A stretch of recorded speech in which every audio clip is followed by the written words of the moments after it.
नमस्कार, मैं डॉक्टर रेणु कुमारी। आज के इस वीडियो में आप सबका स्वागत करती हूँ। आज का जो हमारा विषय है वो है उपनिषद। उपनिषद शब्द उप एवं नि उपसर्ग पूर्वक सद धातु से क्विप प्रत्यय होकर बनता है, जिसमें सद का अर्थ होता है बैठना, उप का अर्थ है समीप। इस प्रकार उपनिषद का अर्थ होता है समीप में बैठना, अर्थात गुरु के समीप बैठकर ज्ञान प्राप्त करना ही उपनिषद है। उपनिषद संख्या में 108 है। इनमें से जो ऋग्वेदी उपनिषद है उनकी संख्या 10 है। शुक्ल यजुर्वेद से संबंधित 19 उपनिषद है। कृष्ण यजुर्वेद के 32 उपनिषद और सामवेद के 16 तथा अथर्ववेद के 31 उपनिषद हैं। कुल मिलाकर इनकी संख्या होती है 108। इस प्रकार 108 से 200 तक मानी जाने वाली उपनिषदों में 11 उपनिषदें प्रामाणिक मानी गई हैं, जिन पर शंकराचार्य ने भाष्य लिखा है। ईश केन कठ प्रशन मुंड मांडुक्य तिथिरः एतरेयम च छांदोक्यम बृहद आरण्यकम तथा। ये उपनिषदों के प्रमुख उपनिषदों के नाम बताए हैं। इसके अलावा श्वेताश्वतर, कौशितकी व मैत्रायणी भी प्रमुख उपनिषद माने गए हैं। आइए इनका संक्षेप में परिचय जानते हैं। सबसे पहला उपनिषद है ईशावास्य उपनिषद। यजुर्वेद का 40वां अध्याय है और इसमें 18 मंत्र हैं। प्रश्न इस तरह से आ सकता है कि ईशावास्य उपनिषद के मंत्रों की संख्या कितनी है, तो वो है 18। या यजुर्वेद का कौन सा अध्याय ईशावास्य उपनिषद है, तो उसका आंसर होगा 40वां अध्याय। दूसरा है केनोपनिषद।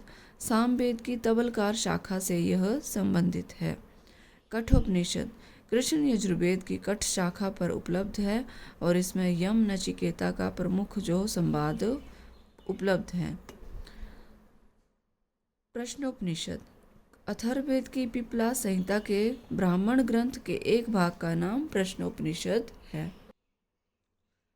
मुंडकोपनिषद अथर्ववेद की शौनक शाखा से संबंधित है। इसमें परा और अपरा विद्या का वर्णन है। परा विद्या वो होती है कि जिसके द्वारा अक्षर ब्रह्म का ज्ञान प्राप्त हो, वह परा विद्या है। और अपरा विद्या चारों वेद, शिक्षा, कल्प, व्याकरण, निरुक्त, छंद, ज्योतिष आदि को अपरा विद्या कहते हैं। मांडुक्य उपनिषद अथर्ववेद से संबंधित यह लघु ग्रंथ है। इसमें कुल 12 मंत्र हैं और इसमें ओम को ही परमात्मा माना है।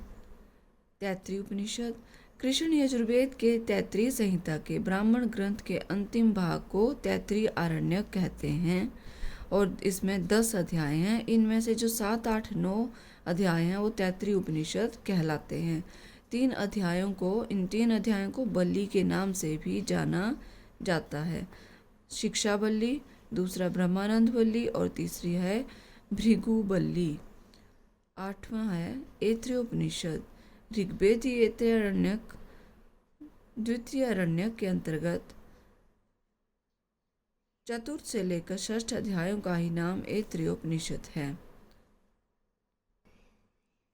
छांदोग्य उपनिषद सामवेदी उपनिषद प्राचीनता, गंभीरता तथा ब्रह्म ज्ञान प्रतिपादन की दृष्टि से उपनिषदों में नितांत प्रौढ़ और प्रामाणिक तथा प्रमेय बहुल है। छांदोग्य उपनिषद सामवेद से संबंधित है और इसे सब उपनिषदों में प्रौढ़ या प्रामाणिक माना जाता है। बृहदारण्यकोपनिषद शुक्ल यजुर्वेद की दोनों शाखाओं, कौन सी शुक्ल यजुर्वेद की 2 शाखाएं माध्यन्दिन व काम, दोनों शतपथ के अंतिम 6 अध्याय बृहद आरण्यक या बृहद आरण्यकोपनिषद कहलाते हैं। अगला है श्वेताश्वतरोपनिषद। कृष्ण यजुर्वेद के श्वेताश्वर ब्राह्मण का एक भाग यह उपनिषद ग्रंथ है और इसमें शैव मत की प्रधानता है। श्वेताश्वतरोपनिषद मतलब शैव मत की इसमें प्रधानता है और ये कृष्ण यजुर्वेद के श्वेताश्वर ब्राह्मण ग्रंथ का एक भाग है। कौशितकी उपनिषद ऋग्वेद के शाखायन आरण्यक के 4 अध्यायों में यह उपनिषद वर्णित है। जो शाखायन आरण्यक के 4 अध्यायों में इसका वर्णन किया गया है कौशितकी उपनिषद का। मैत्रायणी उपनिषद इसमें सांख्य दर्शन के तत्व, योग, षडंगों तथा हठ योग के मंत्र सिद्धांतों का वर्णन दर्शनों का विकास समझने के लिए नितांत आवश्यक माने गए हैं। कि सांख्य दर्शन का वर्णन कौन से ग्रंथ में आता है? मैत्रायणी उपनिषद में। और योग के षडंगों का भी वर्णन आता है तो मैत्रायणी उपनिषद में। तो ये है हमारा उपनिषदों से संबंधित संक्षिप्त परिचय। मैं आशा करती हूँ आपको अवश्य पसंद आएगा। यदि आपको मेरा वीडियो अच्छा लगे तो कृपया लाइक, शेयर और सब्सक्राइब करना ना भूलें। धन्यवाद।